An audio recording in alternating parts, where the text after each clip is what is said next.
Hello, my name is Markayla. You may or may not know that already. I got so inspired to make a video and I was just bed rotting all the time, and it became less and less fun, and I just had the urge to create, and here I am. So we're rolling with that. I feel like in every single Black History Month that we have had, or at least that I have had in my lifetime, it is always the prime season for some fuck shit to be happening. This year we had the BAFTA Awards. We have Manon leaving Cat's Eye. And if you're in the political community, we have the beef between Dean and Tashika. Now, regardless of how familiar you are with anybody that I just mentioned, I'm tired. And regardless of the way you were brought up, if you're black or white, your gender, anything, I think you could probably say you're pretty tired as well. Okay, so I want to start by setting the scene. Picture this if you can. You're in the car, you're singing a song that you love with your best friend. You guys just had a humiliating experience at a party you were at, but as you are just screaming these lyrics with your friend, you are raging. You feel safe with her in that moment. This was my moment from a couple of years ago. Yet, I only realized the significance of it when my therapist recently brought up to me how screaming songs in the car can be such a good way of healthy release. And suddenly, like an amazing constellation just brought to light in my eyes, I saw the way. I saw this cultural significance that was being played out in these two completely separate but parallel experiences. And I guess my takeaway from that was that subconsciously, on an even bigger note than any of us could possibly know, I feel like Black women are connected in such an intrinsic way. Going back to that moment in the car, what was so special about it to me was that just in a look, there are so many words that were unsaid of just, I see you, I feel you, I get you. And I think even if you heard that and you're just like, girl, I don't get anything you're saying, I've never had an experience like this, that is so valid. And I think that that is part of the reason why I wanted to make this video in the first place, was that I wanted to talk to people who honestly can't relate to anything I'm saying as well, because I think that in a way that's what community is. It's people who don't have any similar experiences, people who have all the similar experiences, but they can come together and appreciate each other, because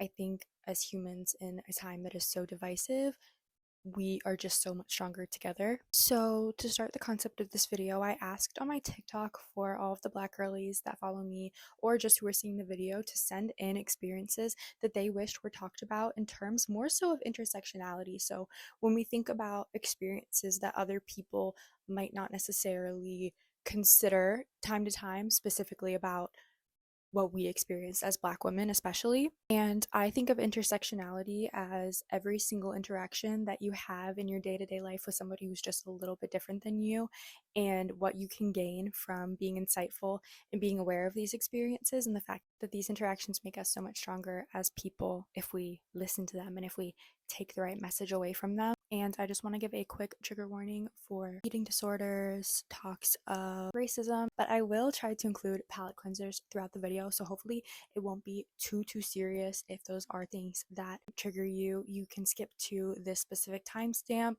It won't completely be avoidable, but I think at that timestamp is when I kind of focus on the more lighter topics. So if you want to still take something away from this video but not have to really hear all of the hard stuff, it'll all come together, okay? You'll see what I mean. Hopefully, regardless of what your For You page looks like, regardless of the things that we have in common, the things that we don't, we can just take a couple minutes here to be together and just really realize that this is an amazing part of the internet, is being able to hear perspectives and hear stories and other people's lived experiences that might be different from our own. I think if we didn't, this would just be a full-on ghost internet, and that is a theory for another time. I think also, going along with that whole topic, social media is basically primed at this point in time to feed us posts that obviously align with us and our lived experience, things that we can relate to.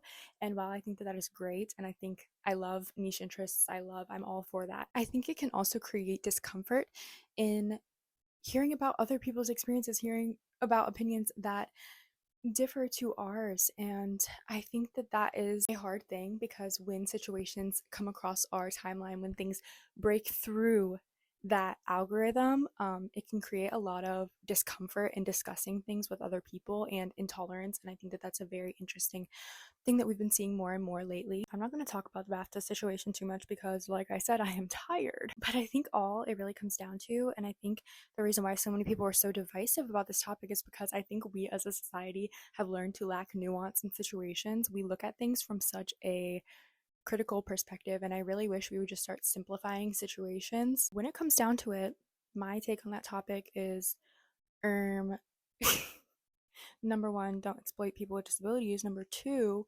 racism is bad. Hey guys, racism is actually kind of bad, and we shouldn't do it. Why is that controversial all of a sudden? So I want you to go back into your childhood. I know we're thinking of a lot of formative moments today. I want you to think of a time where you may have interacted with somebody who maybe they reminded you a bit of a certain Regina George. Okay, maybe maybe they were a little bit of a bitch. Maybe they were a little bit evil. Okay, I want you to really think about her or him or they or that. Okay, so I want you to think of this person. Do you have them in your brain? Okay, I want you to think of somebody who is the opposite of that. Okay, somebody who, if you needed gum, they had it. You forgot your lip gloss, they were right there suddenly to give you theirs. I think the spectrum of the mean girl and the nice girl has become a lot more prevalent in social media and discourse over the last couple years.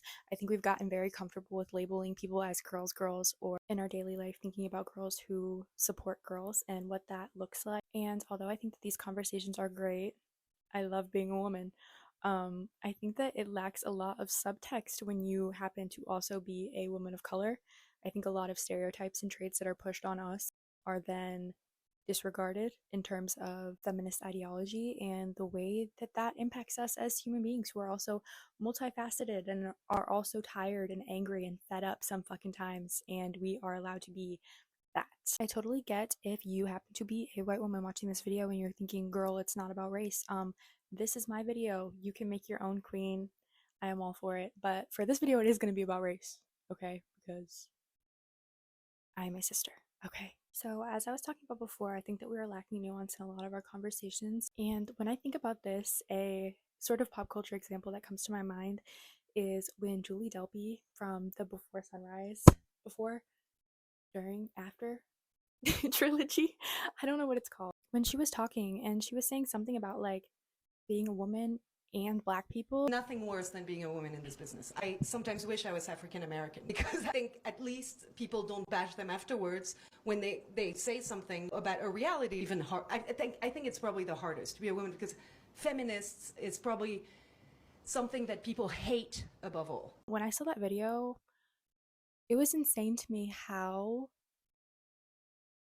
confined certain people's types of thinking are, because it's like the concept of thinking of women and black people but not thinking about black women is, it's so wow. Okay, so back to the whole mean girl nice girl terminology. I think an example of this that we've seen more recently in television or reality TV would be the Shelly, Nicolandria, or just Olandria actually, and Huda situation. I don't want to give Huda too much coverage because girl, and I just think Miss Girl does not take anything seriously, so I don't want to honestly give her my serious time of day. From my point of view as a black woman who is also a woman of color, would you guys low-key be so mad at me if I just held my phone? Because my script is on here. Okay, queens, my script is on here. The phone case is cute. Thank you, Wildflower. I love you so much for sending this to me. I have loved you guys' cases. This is my fangirl moment. I have loved you guys' cases since I was in like middle school. I would look forward to getting like one for my birthday every single year, so to be sent to for free. Thank you. You guys are my guardian girly pop angels. Okay, anyways, with the whole Huda situation, basically what it comes down to is that your proximity to whiteness, regardless of your race itself, the way you are perceived, it will impact your edit on reality TV shows. It will impact the way that you are viewed. Your actions are depicted inside and outside of the villa. Colorism is a huge issue, and I, as a light-skinned black woman, have literally seen firsthand the way that that impacts my other family members and things like that. But I also am like secure enough to know that that doesn't take away from my experience. So I think the whole rhetoric that people are pushing of like the, well, she's a woman of color, that doesn't take away from black women's experiences. And in order to do so, we would have to be talking about a whole different thing that was just simply not happening there. I think especially since Huda, she does have BBL going on, girl. She got her little lip filler, like, but then when she's actually around black women, that's who she beefs with. And I find that incredibly interesting. Especially with her proximity to black men. I find that also quite interesting. Iris moves so weird to me. You think so? Yes. She hides everything from the damn get-go. She's over here, I'm a girl's girl. No, the fuck you're not. Iris and Jeremiah, please stand behind the person you want to save. Iris, you're a bitch. You're a bitch. I know, my love. You're a pussy-ass bitch. I know. Oh my. Like, fuck you. This is crazy. I'm pulling Iris. I'm sorry. I gotta pull Iris and ask her. Okay. I have to. I don't give a fuck. I'm doing it anyway. Don't. Oh my god, this makes me feel so uncomfortable. She's livid. Yeah, she's pissed. Did like Huda respond to you coming in as a bombshell? I mean, we saw like she obviously wasn't like her whole crash out. Yeah. It was like kind of the tip. Right, exactly. Like the start. I think Huda was, I felt like I didn't really feel welcomed by her. Yeah. I felt like she thought of me as like a mean girl, like a threat. Oh, like I was no. trying to like comfort her.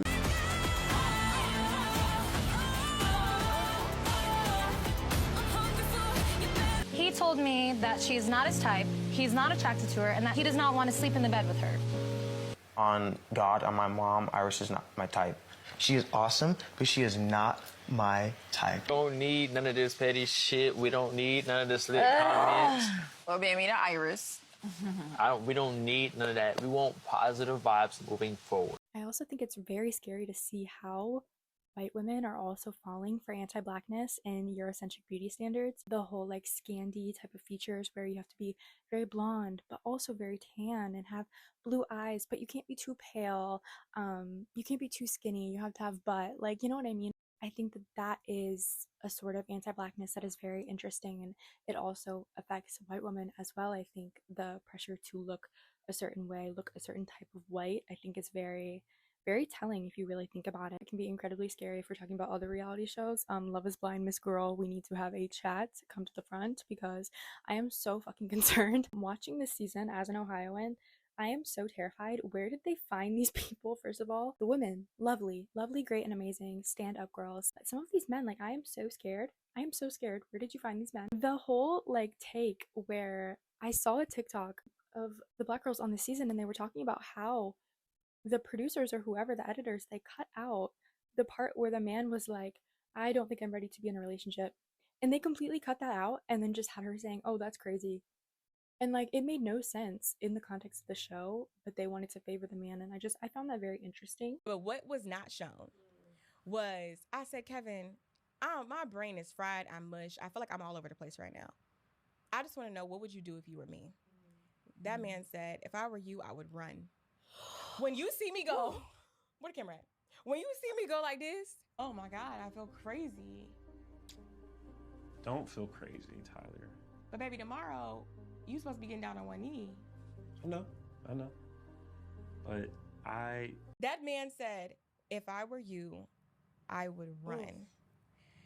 And I said, That's just giving chills. That's so spooky. The concept of like being a black person and going into like a villa or a home or a place on reality television filled with other people who like don't like black people is really scary. And the way that like reality TV like feeds off of those dynamics, it's like, it's genuinely scary. And I wish like black people as a whole, I wish we would stop going on these fucking shows. I understand representation, but like genuinely I feel like if we all just set it down, like, can we just put down the reality TV for like a year, you guys? Like a year. The exploitation is actually insane and it's very harmful. And just seeing the way that like after these people get outside of the show, the reception, the racial slurs, the racist tactics that are just like so prevalent now, it's so scary how normalized it's gotten to just be absolutely like edgelord levels of racism that is just normalized is so sickening and like really disgusting to think about and like to see. When I think about Love Island, I also think about the disposable black girlfriend trope and how many people were so upset to see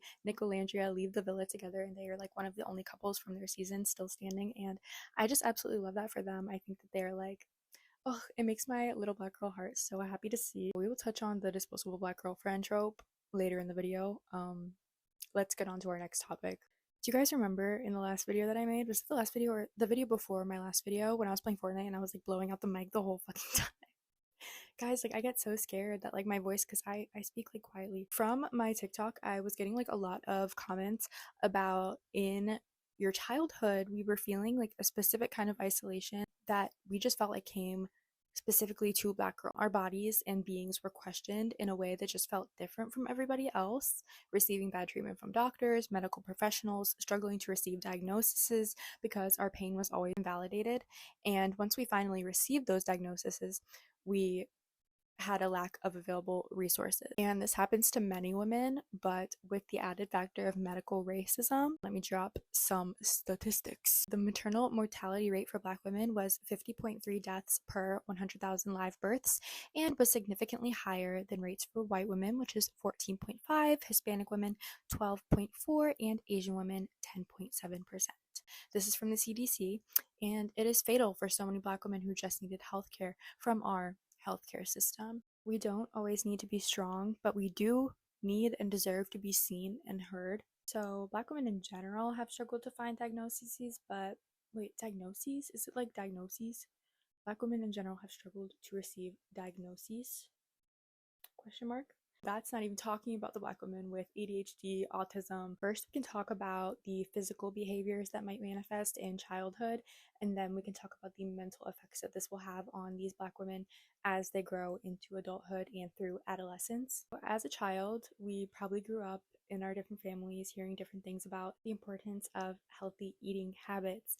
As a child, we might not have questioned where these coming from, where did our parents learn these things from, but as adults we obviously grow up to make our own choices, our own meal plans, all of this sort, and we might start to question, hey, where were these things coming from? Who taught our parents these things? When we're thinking about our communities, we need to think about how important it is to have options when it comes to grocery stores, how attainable it is to eat healthy in today's world. I think oftentimes we think it is just so choice based, but really there's an entire structure that is happening right before our eyes that I think it's important to break down. When we think about people who are working each day, day in and day out, and at the end of the day they have a couple options in their immediate vicinity, and if those options were just a drugstore and a McDonald's as to one Whole Foods, I don't know if everywhere has Whole Foods. Think of like a healthy eating market place that's a little bit more expensive. If the closest Whole Foods is 4.5 miles away, girl, as the McDonald's, which is right down your street, you're gonna go to the McDonald's more often than not, especially if you have a few kids to feed. It's just the more convenient option. Mind you, those things are not placed there by accident. It's intended, especially in lower income communities, to provide more McDonald's as to more Whole Foods. So these structures are referred to often as food deserts. These are most commonly noted in low income city urban areas due to my favorite buzzwords, gentrification and redlining, which I will break down in a minute. Just 3 days ago when I wrote this, there was an article published in Ohio, where I live, mind you, about the growing issue of the food desert. This article by Marty Schladen for the Ohio Capital Journal says that in a study done by Stacy Mitchell and Katie Milani on how corporate consolidation broke America's grocery system. Although poverty isn't new, food deserts only began increasingly, notably in the 80s. As Marty states, in Columbus, for example, one of Ohio's most populated cities, 8 areas just outside of downtown are deserts. When I was younger, my best friend went to a school in a town about 30 minutes from where we lived, and we were talking about how the majority of this town was white, and she shed some light to me on how, although this city may be just outside of that city, there were higher populations of people of color. Me putting my detective cap on, I decided to look into this, and I found out that this quaint, cozy Gilmore Girls-esque town that we were talking about was likely at one point a sundown town, along with about 8 other towns just in Ohio. I streamlined my research to be more local, I must admit. Although residents in these towns, and yes, I will name them, Fairborn, Ohio, Green Hills, Ohio, Marion, Ohio, Reading, Ohio, Waverly, Ohio, Shelby, Ohio, Chagrin Falls, Ohio, and Niles, Ohio, which was said to have had a sign near the Erie Depot there that warned N-word hard R's that they had better not let the sun set on their heads. Yay, oh my god, that is so sinners, and it makes my head hurt to even read aloud. Many of the young residents of these towns now may consider themselves to be more liberal, more left-leaning, and tolerant, but I have to argue, is it tolerant to erase the history of those with traumatic experiences? Do we still see diversity represented in the city councils there today, the school systems today, or are Black people still being shoved outside those lines ignorantly? I'm a Black woman who loves where she is from. I think one of the most important things about being able to wholeheartedly love where you're from is to not glorify it, to see it for what it is, and to learn things like this about the history of the places where we are every single day of our lives, because it's so easily just glazed over.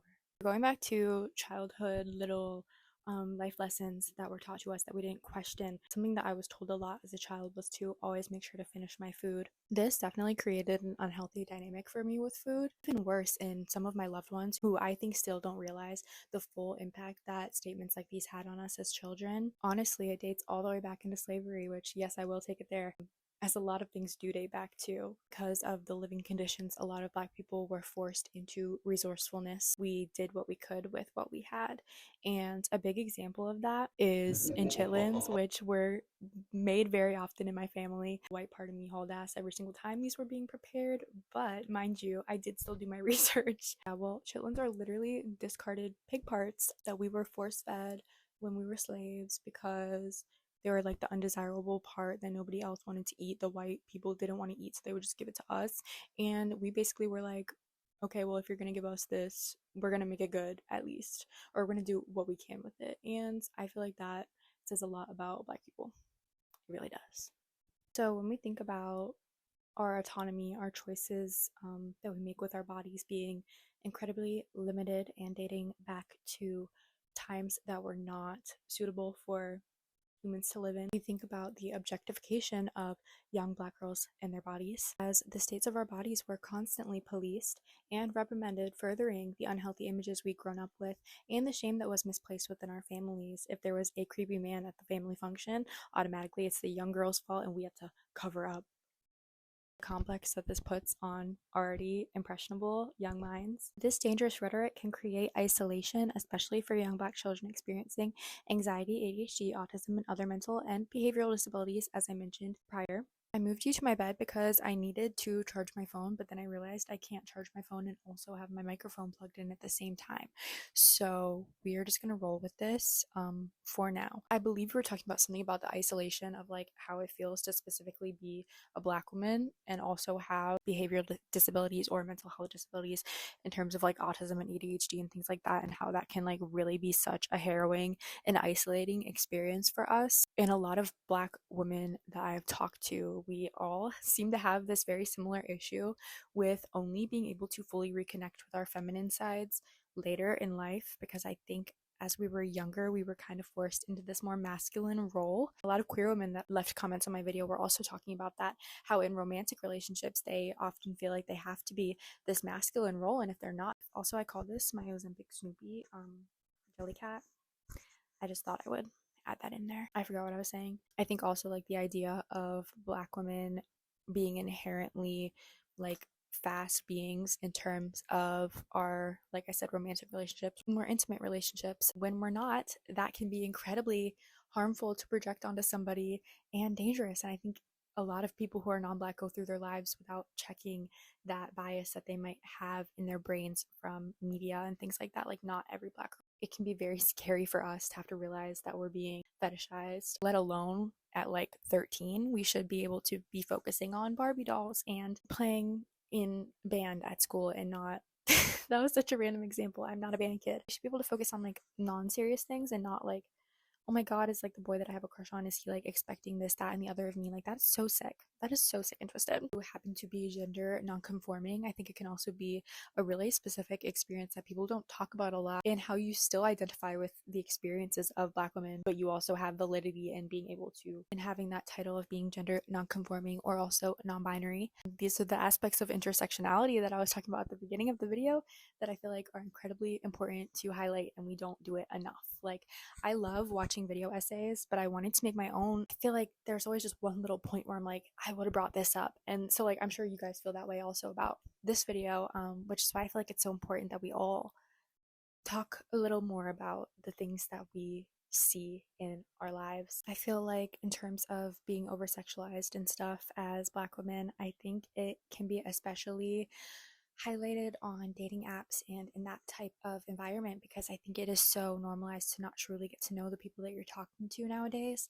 And I feel like we don't talk anymore. We don't talk. Ew. Charlie Puth song. Ew, I take it back. I feel like we don't really like conversate as much as we should naturally in our day-to-day lives. So when like these interactions are more forced through things like dating apps, people with already like big egos and big, like, I don't know, they think that they are owed something because of one conversation. I think that it can make things like that incredibly dangerous for people who are the victims of that, because it's just like, okay, well, you are not winning a prize by being able to be seen out with me in public, hun. It feels like probably for a lot of young Black women that we went from being the just a friend to the, yeah, she's hot, but I wouldn't take her home to my mom. And I think that that pipeline can be very, very, very confusing, especially if nothing about you has changed, but suddenly, if what feels like overnight, like a perfect 2000s movie, you're suddenly being perceived by men. And it's like, oh my God, what do we do with this? Like, how do we feel? And should we feel good about it? Should we feel bad about it? Or is neutrality the best path of action here? And obviously in songs like SZA's Normal Girl, we hear those same themes of,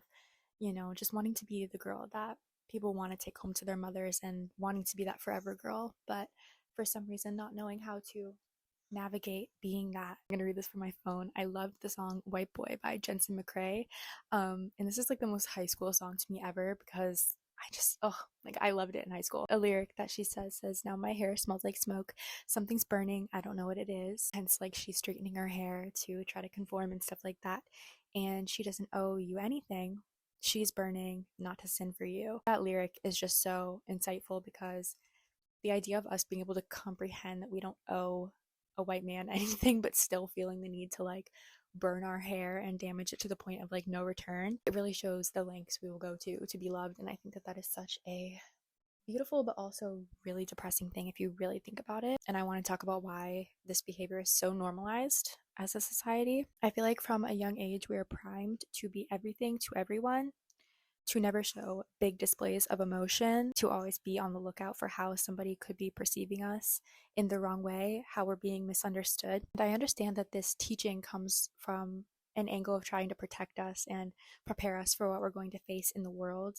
But I think that at the same time, that doesn't mean that it's healthy to teach. If somebody is touching our hair, invading our space, we're taught to conceal the way that we're feeling because we don't want to be written off as being angry or aggressive. In adulthood, this can materialize as us staying in unsafe situations too long because we don't want to stir the pot and we don't want to upset anyone. That can be shown in relationships with coworkers, or even in, unfortunately, our more intimate relationships. Now we can talk about the fun, weird stuff. This is my wheelhouse, okay? I want to talk about the awkward Black girl. I want to talk about the weird girl. And I want to talk about how seeing that trope depicted in media nowadays can make us feel comforted. Outside of TV, if we want to talk about other examples, we can talk about on the internet. I think in the Tumblr era, we were seeing a lot of togetherness and niche interests and fandom. Even in those alternative communities, I feel like there was still a lot of racism that ran rampant on places like Tumblr and other sites where people were in more niche communities. A lot of content that was created by Black Tumblr users were still outcasted and bullied because of the notion that apparently to be alternative, quote unquote, you have to have, or to even just have niche interests, you have to look a certain way. If you had or have 2015 to 2018 girl blogger internet interests, which is the way I coined it, isolation was noticed, and a comment mentioned specifically in 21 Pilots fandom, Stan and Phil, Panic at the Disco, and Fall Out Boy was where they had these experiences most prominently. And another aspect of this is in like the hair and makeup trends that we've been seeing on TikTok, and even just if you're looking up certain hairstyles on Pinterest or Google and you search Black girl and it will just bring up countless pictures of white women. Why are the search engines engined to do that. Also, like, okay, this is something that I noticed in my own time, that the Pinterest skin tone filter, which I had to look into. I looked it up. I looked up, why did Pinterest implement having a skin tone filter? What was the mindset behind that? And they said because they wanted to be more inclusive and they wanted to feel like everybody had a place on Pinterest. So I find that incredibly interesting, saying that it doesn't work. If you go to some of the darkest skin tone options, it will simply just show you white women with spray tans and white women who like look like black women instead of just actual black women. But that could also be with the way that like we interact with people, and how for some reason it is more acceptable to be a white woman who dresses up as a black woman for fun every single day rather than just be an actual black woman. That's where we draw the line. So I also compiled a list of trends that white women coined but were actually created by black or Latino women.